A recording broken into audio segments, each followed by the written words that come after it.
Ja, ons is by week 2 van ons reeks die hoekoms van die lewe. En seker een van die grootste hoekom wat ons gereeld vra, is hoekom gebeur slegte goed met goeie mense? Ons almal het al daai vraag gevra, en as jy dit miskien nie gevra het nie, moes jy dit miskien al iewers saam met iemand probeer beantwoord. En vandag gaan Steve Roodman, hy is van Impetus gemeente, hy is medeleraar daar, Impetus gemeente is in die wonderlike stad Port Elizabeth, en Steve gaan met ons praat, juist oor hierdie gedagte, hoekom gebeur daar soms slegte goed met goeie mense, en hy gaan ons 'n ander hoek wys op dit, deur te sê, daar het een slag iets baie sleg met iemand gebeur, maar wat op die ou ende iets baie goed met ons laat gebeur het. Kom ons geniet dit saam. Welkom by week 2 van die hoekoms van die lewe, en vandag staan ons 'n bietjie stil by die vraag, hoekom gebeur slegte dinge? Of partykeer, of wat ons 'n bietjie verder en dan gaan ons sê, maar hoekom gebeur slegte dinge met goeie mense? Ons gaan partykeer, dan maak ons hom geestelik, en sê ons maar, hoekom laat God slegte dinge met goeie mense gebeur? En die ander kant van daai muntstuk is hoekom laat God goeie dinge met slegte mense gebeur? Of hoekom gebeur daar goeie dinge met slegte mense?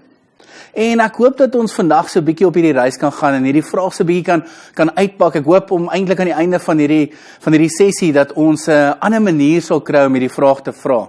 Of dalk miskien eintlik 'n beter stelling sal kry vir hierdie vraag. Nou voor ek begin wil ek graag hê dat julle as 'n groep sommer nou pause sal druk en dat julle as 'n groep so 'n bietjie oor hierdie vraag sal gesels. Ek dink elke liewe een van ons het 'n ander uitkyk op dit. Ons dink anders oor hierdie vraag en daar gaan so 3 vrae op die skerm wees. En ek wil hê dat julle as 'n groep so 'n bietjie gesels daaroor. Nou, moenie die sonnaarskool antwoorde gee nie. Kom ons gee real life, ons is real en ons gee hierdie antwoorde en ons chat daaroor. Elkeen van ons gaan anders se dink daaroor, maar ek dink dit is 'n lekker gesprek wat kan plaasvind binne in julle groepe.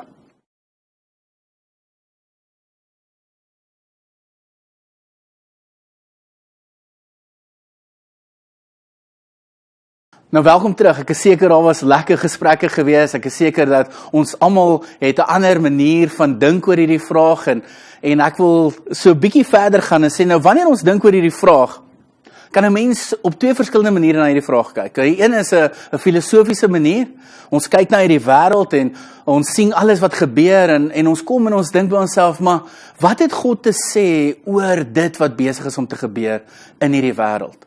Maar ons het ook meer 'n persoonlike aspek en ons vriende of jy self gaan deur 'n persoonlike krisis of iemand is siek en jy begin te wonder en te dink, okay, maar wat is God besig om te dink of te sê vir my of vir hulle oor dit waardeur hulle nou gaan?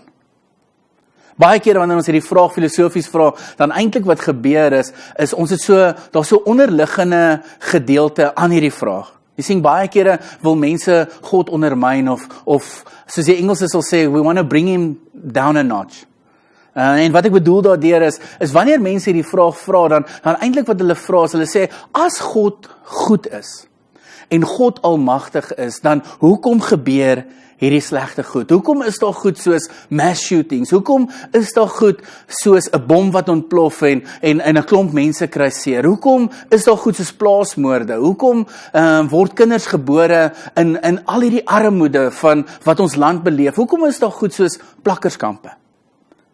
En die hart agter dit is wat ons probeer sê is dat as God goed is en God almagtig is, dan moet hy ons eintlik hierdie goed stop. Is dit nie waar nie? As hierdie goed gebeur en God keer dit nie, dan is hy of nie almagtig nie, want hy kan dit nie keer nie, of hy's nie goed nie, want hy wil dit nie keer nie. En dan in 'n sin gee dit ons dan rede om te begin twyfel. Dit gee ons 'n rede om te sê, maar wat help dit dan om te bid? Wat help dit dan om te glo? Wat help dit om hom te volg, as hy niks omtrent hierdie goed gaan doen nie? Ek dink partykeer gebruik die duiwel dit, om ons te laat begin twyfel. Twyfel in God en wie hy is en sy karakter en sy goedheid. Maar ek wonder, is daar dalk 'n manier dat God goed en almagtig kan wees en dat uit hierdie slegte dinge wat gebeur, daar iets goeds gebore kan word? Is dit moontlik dat uit slegte dinge goeie goed gebore kan word? En ek dink dit sal goed wees as julle as 'n groep nou pause sal druk. Moenie bekommerd wees nie. ek sal na die tyd nog steeds hier sou wees en ons gaan verder op hierdie reis gaan, maar kom ons stop dit en dan beantwoord julle hierdie vraag. Dink julle dat daar goeie dinge gebore kan word uit slegte goed wat gebeur? En asseblief, as jy sê ja, verduidelik jou antwoord. As jy sê nee, verduidelik jou antwoord. Weer eens, nie sonnaarskool antwoorde nie, maar regte lewe antwoorde. Dalk miskien is daar iemand in julle groep wat bietjie kan getuig oor iets soos dit wat dalk gebeur het in hulle lewe.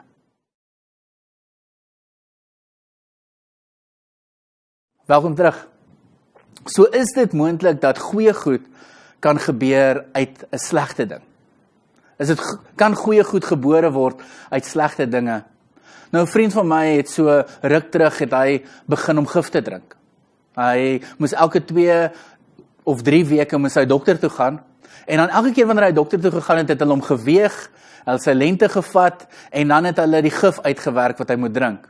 Die dokter het hom gesê, wat ons eintlik doen is, ons werk uit hoeveel gif jou gaan doodmaak, en dan we dial it back a bit. En hy het hierdie gif gedrink. En die neeweffekte was nie lekker nie. Hy het siek geraak, hy het opgegooi, hy het sy hare verloor. Het regtig nie goed gegaan met hom, elke keer wanneer hy hierdie gif gedrink het nie. Die goeie ding van om hierdie gif te gedrink het, is dit het die kankerselle wat in sy liggaam is, teengewerk. So wat gebeur het, is hierdie slegte ding wat hy besig was om te doen en te drink, het hom gehelp om die kankerselle teen te werk, sodat hy langer kon leef, sodat hy langer tyd saam met sy gesin, sy familie, sy vriende, hier op aarde kon hê om 'n verskil te kon maak. So kan dit wees, dat daar iets goeds gekom het, uit die slegte ding wat met hom gebeur. Kan dit wees, dat God toelaat, dat slegte goed gebeur in ons lewens, sodat daar ook iets goeds uit dit gebore kan word. En ek wil hê dat jy sal hoor dat ek sê, God toelaat, laat slegte dinge gebeur. Nie God laat slegte dinge gebeur nie. Dis nie wie God is nie, dis nie sy karakter nie. Maar hy laat soms toe dat slegte dinge gebeur, sodat daar iets goeds later uit dit gebore kan word. Ek weet jy dink, luister Steve, jy mis dit. Kyk jy die nuus? Hoe kan jy die nuus kyk en dan nog steeds vir my sê, daar is sin en betekenis aan dit alles? Hoe kan daar enige sin en iets goeds kom uit dit wat jy sien op die nuus en wat jy lees en wat jy hoor? Want die nuus is altyd dieselfde, is dit nie? Nuus begin altyd met een of ander verskriklike storie. 'n bom wat ontplof het, of iemand wat as gevolg van haat teenoor ander groepe ingegaan het en 'n klomp mense doodgeskiet het. Dan gaan dit oor na die politici en die korrupsie daar, of hierdie party doen nie dit nie, en daai party doen dit, en die striweling wat daar is, en dan op 'n stadium is Donald Trump ook al tussenin, en die stupid goed wat hy sê, of wat hy doen. En dan ewe skielik is dit sport, en dan is dit die weer, en dan sluit hulle altyd af met 'n pragtige storieetjie, is dit nie? Van of 'n renostertjie wat gebore is, of 'n panda beertjie, of iets cutes en oulik, net sodat ons môre daarom nog wil opstaan. En ons sukkel om sin van dit alles te maak. Op 'n persoonlike vlak, dan vra ons die vraag, maar hoe kan daar uit hierdie seer en hierdie pyn, wat nou in my lewe, of nou in 'n geliefde se lewe, hoe kan daar iets goeds hier uitgebore word?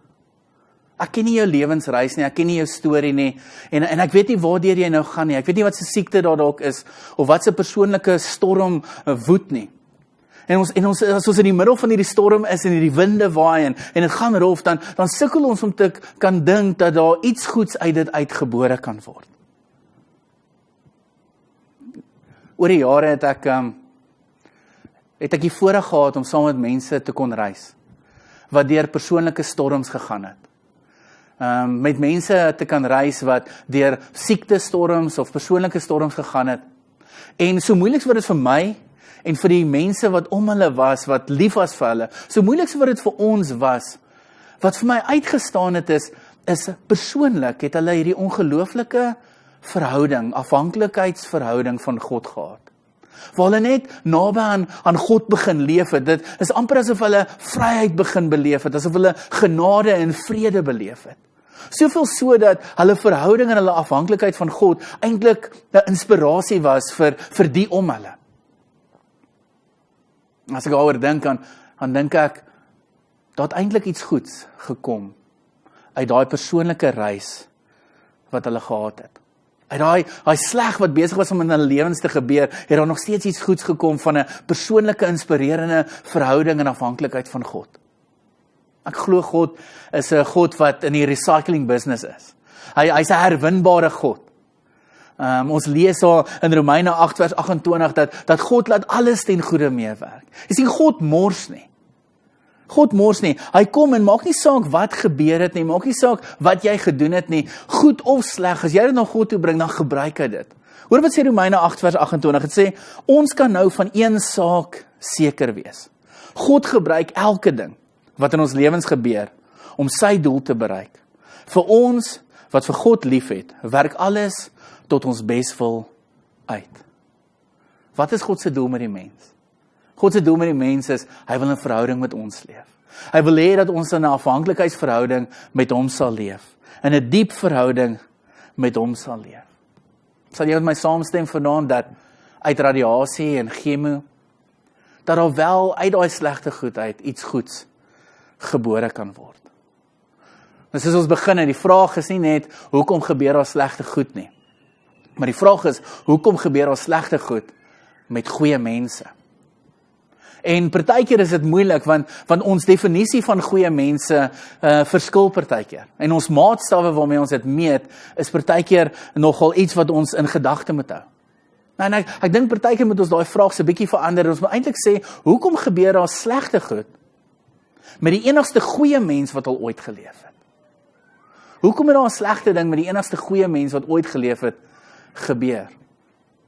Nou, ek weet dalk miskien sit jy daar en jy's nie seker is jy goed of sleg nie.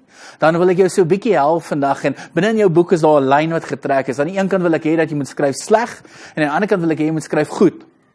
En dan wil ek hê daar bo op die slegte kant moet jy nou 'n naam neerskryf wat jy dink 'n slegte persoon was. Nou as jy hiernatoe gery het en jy en mammy het nou dalk miskien 'n bietjie stry gehad, of jy en jou kinders het so 'n bietjie stry gehad, moet nou nie hulle naam onder sleg neerskryf nie, want dit is onregverdig. Maar kom ons dink bietjie oor iemand wat sleg was. Ek dink as ons dink aan 'n Adolf Hitler byvoorbeeld. Ek dink as daar 'n lys opgetrek word van die top 10 slegte mense wat ooit geleef het, dink ek hy sou dit gemaak het. So kom ons skryf Hitler daar neer. Aan die ander kant, dan skryf ons onder die goed, moet ons naas Jesus dalk 'n goeie mens wat ooit geleef het. Nou, as ons dink aan die Bybel en ons dink aan Paulus byvoorbeeld, hy het 2/3 van die Nuwe Testament geskryf, hy was in die tronk, hy het skilbreek gelei, hy het die evangelie aanhou verkondig tot en met hulle sy kop afgekap. So ek dink, dit sal veilig wees om te sê dat hy was 'n goeie mens. Nou waar op daai lyn is jy? Waar sal jy jou kruisie maak en sê, ek is omtrent hierso?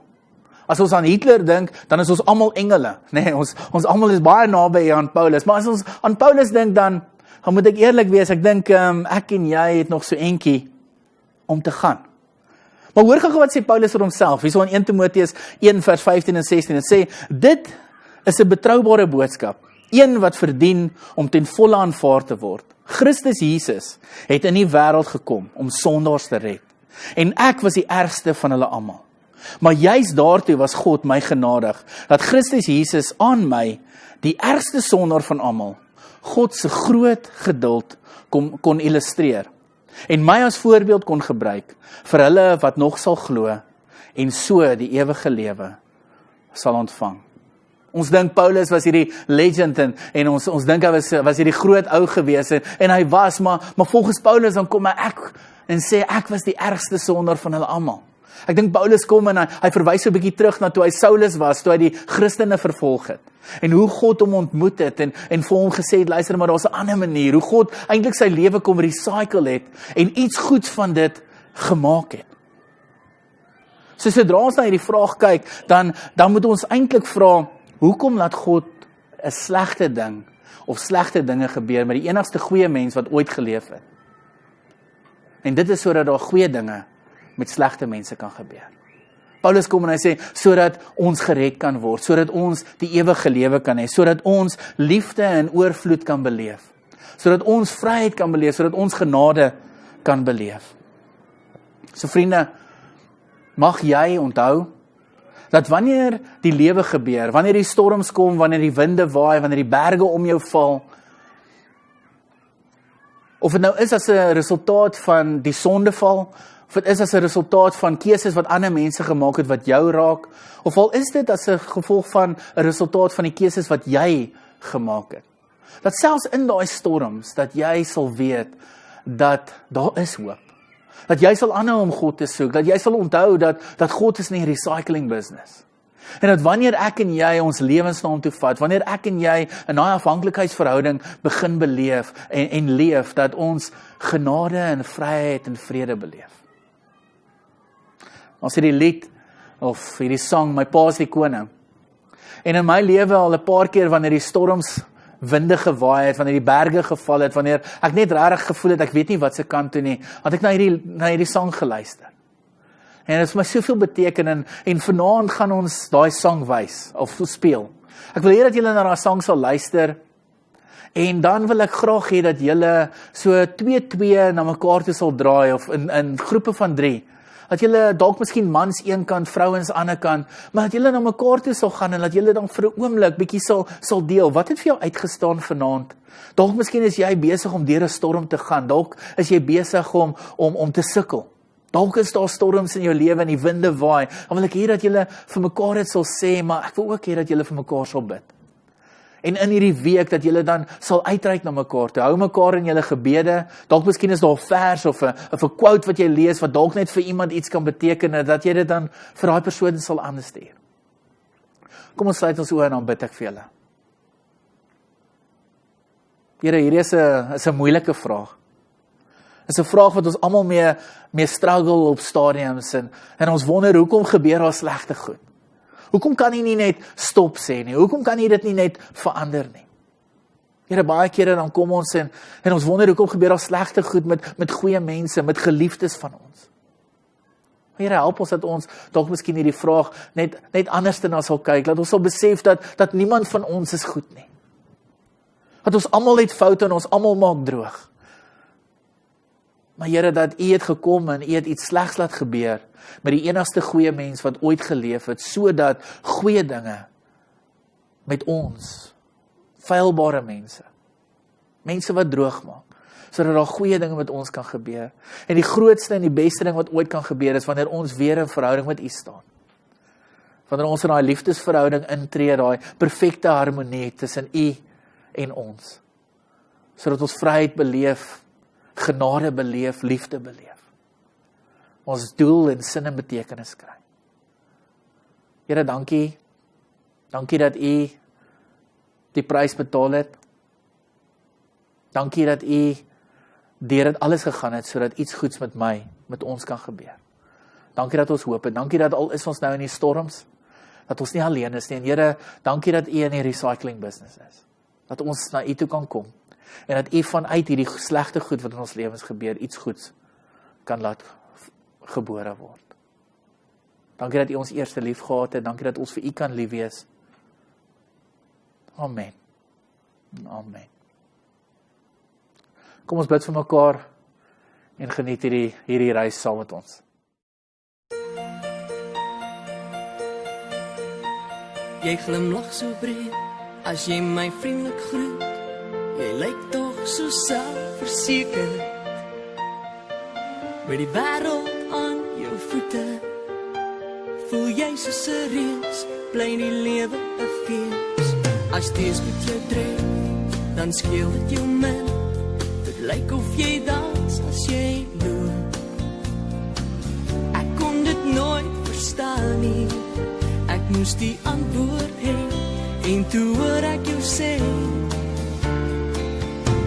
my pa is die koning van al jy wil, en kom wat wil, ek sal dit nooit vergeet nie. Die wind kan waai, die berge kan val, hy het gesê, hy voorsien en hy sal. Ek's die koning se kind, dit maak my 'n prinses. Die lewe is Christus, self die dood is 'n wins.